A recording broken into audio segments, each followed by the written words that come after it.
ज्योति मौर्य मामले पर इस वक्त की सबसे बड़ी खबर आ रही है। अब मनीष दुबे की पत्नी से ज्योति मौर्य के पति आलोक मौर्य का एक बड़ा खुलासा सामने निकल कर आ रहा। जी हां, होमगार्ड कमांडेंट मनीष दुबे की पत्नी से आलोक मौर्य ने बातचीत की। एसडीएम ज्योति के साथ रिश्तों को लेकर कई नए राज भी खुले। आइए जानते हैं पूरी बड़ी खबर विस्तार से। दरअसल इस मामले की शुरुआत में एसडीएम ज्योति मौर्य ने पति के खिलाफ जंग छेड़ी थी। प्रयागराज में दर्ज एफआईआर में आलोक पर कई गंभीर आरोप भी लगाए गए। और दोस्तों, पूरे मामले को समझने के लिए एक बार नजर डालते हैं ज्योति मौर्य की कुंडली पर। ज्योति मौर्य वाराणसी की रहने वाली है। बचवल के आलोक मौर्य की शादी बनारस की चिरई गांव निवासी ज्योति मौर्य से साल 2010 में हुई थी। ज्योति को पहले शिक्षक की नौकरी मिली थी, यानी टीचर की नौकरी करती थी वो। लेकिन फिर ज्योति ने मेहनत की और साल 2016 में उन्होंने यूपीएससी पीसीएस की परीक्षा पास की। और इस बीच 2015 में उनकी 2 जुड़वा बेटियां भी हुई। इस घटना को देखकर आप ये अंदाजा तो लगा सकते हैं दोस्तों कि ज्योति मौर्य वाकई में है तो कितनी मेहनती। एक महिला जिसके 1 साल पहले तो 2 जुड़वा बेटियां हुई हो, उसके ठीक अगले साल अगर वो भारत की सबसे मुश्किल परीक्षा में पास होती है तो ज्योति मौर्य है तो टैलेंटेड, दिमाग वाली, और मेहनत तो की होगी। शायद इसी दिमाग का खामियाजा भुगतना पड़ रहा पति आलोक मौर्य को।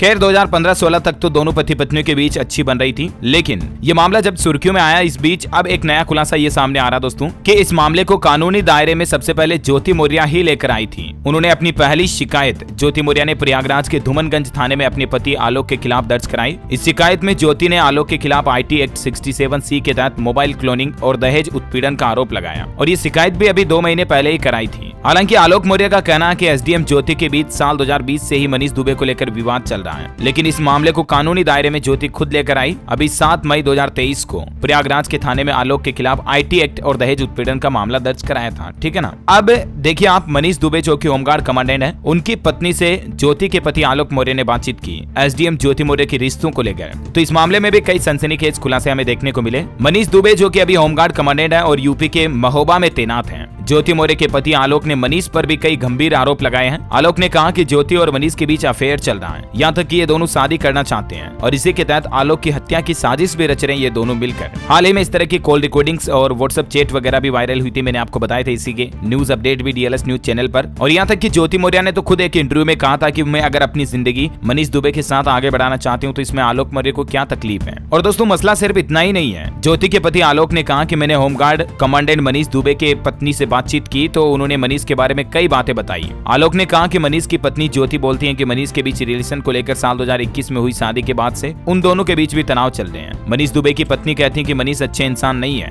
मनीष की पत्नी ने कहा कि मनीष महिलाओं के साथ गलत व्यवहार करते हैं। यहाँ तक कि मनीष दुबे के होमगार्ड ड्यूटी के दौरान भी कई महिला होमगार्डों को उत्पीड़ित करने का आरोप भी मनीष दुबे पर लग चुका है। और जरा सोचिए, जो अपनी खुद की पत्नी का सगा नहीं हो सकता वो किसी और महिला का कैसे सगा होगा। ये बात शायद ज्योति मौर्य अभी नहीं समझ पा रही है क्योंकि अभी वो मनीष दुबे के प्यार में पागल है। खैर दोनों ही बड़े अच्छे पद पर नौकरी कर रहे हैं, एजुकेटेड हैं, तो इतने तो समझदार होंगे ही कि मनीष दुबे और ज्योति मौर्य एक दूसरे के साथ अपनी जिंदगी को आसानी से बीता पाएंगे या नहीं, या वक्त में आगे जाकर फिर से मनीष दुबे और ज्योति मौर्य के बीच आलोक जैसा या कोई और थर्ड शख्स नया आ जाएगा। समय का कोई भरोसा नहीं है। जो लोग आज अपनी पति पत्नी पर भरोसा नहीं कर सकते किसी तीसरी महिला या तीसरे पुरुष के चलते, तो वो आगे जाकर भी क्या भरोसा करेंगे, इस बात का क्या प्रमाण है, क्या सबूत है। खैर जजमेंट में नहीं दे रहा हूँ, आपकी राय क्या है, इनमें सबसे गलत कौन है, सबसे सही कौन है, कमेंट करके आप बता सकते हैं। बाकी तय करना तो फाइनली कोर्ट के और कानून के हाथ में है। देखते हैं इस मामले पर फाइनल फैसला क्या आता है। देश में कोर्ट और कानून की तरफ से जो भी अपडेट आएगा मैं आपको बताऊंगा इसी चैनल डीएलएस न्यूज के माध्यम से। इसके लिए आप मेरे साथ जुड़े रहेगा और इस चैनल को सब्सक्राइब करके बेल आइकन भी दबाए रखिएगा ताकि आप इंपोर्टेंट न्यूज अपडेट कभी मिस नहीं करेंगे। जय हिंद, जय भारत, वंदे मातरम।